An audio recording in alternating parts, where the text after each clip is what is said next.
মামা ঝালমুড়ি বানাও মামা ভালো স্বাদ হয় নাকি ভালো স্বাদ করে বানাও কি আমার ঝালমুড়ি স্বাদ হবে না মানে বানাও ওই আপনি কে বলছে আমার ঝালমুড়ি একবার খাওয়া দেখেন না কে খাইছি মাথায় নষ্ট মামা খাইছি বলে খাইছি বানা তারপরে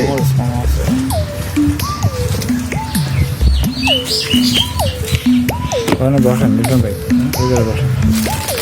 মামা একটু টেস্ট করে দিই মামা ঝাল কিরম দেবো মামা ঝাল আমি একটু কমে খাই একটু হালকা দাও ঝাল মরিচ বাড়া দিই একটু হালকা দাও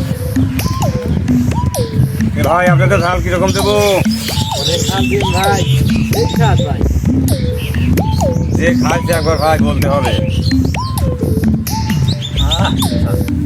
শ্যামল ভাইয়ের ঝালমুড়ি